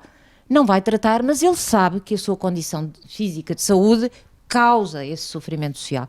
E, portanto, e o psicólogo, como é que ele entende tudo isso, como é que ele tem instrumentos específicos para tratar exatamente também esse sofrimento e essa, no fundo, esse momento que traz tantas dificuldades, muitas vezes de aceitação, que pode ser o final de vida da pessoa. E, portanto, o que eu queria dizer é que nós temos que continuar a discutir, obviamente, e temos que conseguir, pela influência das nossas organizações, conseguir que, do ponto de vista político, haja também, que as políticas traduzam aquilo que, no fundo, é o que nós todos aqui consideramos como o adequado, digamos assim. E por isso, mas dizer-vos só uma coisa também. Nós estamos a falar, sobretudo, das nossas profissões. Há bocadinho o professor referiu-se, em particular, aos assistentes operacionais, que é o nome que se dá na saúde e na educação, mas na área social nós estamos a falar sobretudo dos ajudantes de apoio domiciliário, dos assistentes familiares, são esses. E, na verdade, também esses precisam de uma atenção. Não sei como vai ser o nosso futuro, porque são profissões, são atividades profissionais muito mal remuneradas. Nós vimos na pandemia que afinal começaram a ser valorizados, mesmo do ponto de vista das estruturas da saúde, mas não falámos muito da área social, das estruturas sociais, mas na verdade aquilo que o Governo está a preparar, portanto todos temos grande expectativa relativamente a isso, que é a agenda para o trabalho digno, ela tem que ter consequências na sociedade, também nestas categorias profissionais que têm uma função social importantíssima e que têm muito pouco reconhecimento pela sociedade, inclusivamente do ponto de vista salarial. Não é? E, portanto, esse é um desafio também, que nós também somos todos responsáveis por chamar a atenção. Para ele. Muito obrigada, doutora Júlia. Sim, já gastei uma parte do meu minuto, mas sim... Em relação aos paliativistas, fica a minha mensagem e o meu repto para olharmos para nós e antes de saltarmos fora da caixa também e repensarmos a forma como nos estamos a posicionar e não sermos, na verdade, elitistas e só nós é que sabemos fazer. Acho que, na verdade, por aí não vamos longe e a nossa grande mais-valia, na minha opinião, está mesmo nas equipas de suporte e isso está plasmado nos planos estratégicos. As equipas de suporte dentro dos hospitais e na comunidade, quer a nível de adultos, quer de crianças, obviamente, eu não estou aqui, sim. Em relação a também deixar aqui a questão da necessidade urgente, na minha opinião, de rever o Sistema Nacional de Saúde, os 3 pilares e a forma como se articulam e cada um deles dentro de si, não é? É emergente, se nós pensarmos, e estamos a ter cada vez mais equipas comunitárias a funcionar, equipas comunitárias de cuidados paliativos, é emergente, na verdade, arranjar aqui alguma forma das pessoas poderem, na verdade, morrer em casa. A doutora Graça Freitas dizia-me uma vez no centro hospitalar, no Hospital São João, uma vez que foi lá foi ver a nossa unidade, neste momento é mais fácil morrer no hospital do que em casa, porque já nem estou a falar do tempo que se vive até morrer. Eu estou a falar da própria verificação do óbito. Não estou a falar do tempo enquanto a pessoa está viva. Agora, verificar um óbito é um ato médico e não há médicos para ir a casa verificar os óbitos. E, portanto, são coisas simples, parecem simples, mas fica difícil de pensar em equipas comunitárias. Eu nem sequer defendo, e penso que para começar, as equipas comunitárias, ou mesmo as ECCIs, depois teríamos que rever no que eu dizia de rever o sistema, teríamos que rever estas equipas e a forma como trabalham, porque, na verdade, muitas vezes se sobrepõem também nas tarefas. Nem sequer, e acho que para começar diria que não é necessário trabalhar em 24 horas por dia e eu diria 7 dias por semana parece-me obrigatório, 12 horas por dia, penso que para começar já seria mesmo muito bom, porque nós conseguimos, as equipas de paliativos conseguem, ou com uma lógica de paliativos, não tem que ser as equipas, sendo consultoras, conseguem prevenir muita coisa e fazer a gestão depois para as horas em que não estamos presentes e, portanto, e por que não pensar até numa solução que podia ser tipo uma urgência metropolitana para o atendimento destas pessoas no período da noite, alguma coisa que não consuma tantos recursos, mas permita rentabilizar os recursos que temos. Diria que pensar em equipas 24 horas por dia, nem sequer acho que isso esteja demonstrado que seja mesmo necessário, mesmo os estudos feitos em Inglaterra, nem sequer está demonstrado isso. Por exemplo, há estudos feitos em Inglaterra que já têm há muito tempo equipas comunitárias de paliativos que dizem que pelo menos há um estudo, que mais do que ter 24 horas por dia é importante ter um médico nessa equipa. E uma das questões, se não fosse para outra coisa, para verificar o óbito. Se não fosse para outra coisa, está aprovado, está aprovado. Tenho que lhe pedir que passe esta questão tem que ser revista. Sim, acho. Bem, o meu último minuto é para os doentes que estão na Rede Nacional de Cuidados Continuados e Integrados, com necessidades paliativas, porque visto que estamos num encontro de cuidados paliativos. Como dizia há pouco, nós não temos cuidados paliativos na Rede Nacional de Cuidados Continuados e Integrados, mas temos muitos doentes com necessidades paliativas. Esta proximidade que as duas redes têm, uma à outra, permitem que haja ações paliativas dentro da Rede Nacional de Cuidados Paliativos e é isto que se preconiza, foi disto que falámos aqui, que as equipas da Rede Nacional de Cuidados Paliativos possam fazer consultoria na rede, na RNCCI, e possam capacitar estas equipas, acompanhar a Rede Nacional de Cuidados Continuados e Integrados para que estes utentes que aqui estão, que com necessidades paliativas, possam também ter estas necessidades asseguradas e as duas redes em conjunto possam trabalhar para a dignidade destes cuidados e para as necessidades que estes doentes tanto precisam. Dr. Eduardo, e garantir a sanidade mental de toda esta gente. Exatamente. Eu começo naturalmente por ter aqui uma palavra que é gratidão à APCP por hoje podermos estar aqui a pensar sobre isto e tudo que já temos vindo a pensar e a falar. Acho que a gratidão tem todo o sentido e faz todo o sentido utilizarmos de uma forma genuína e agradecer o convite à ordem.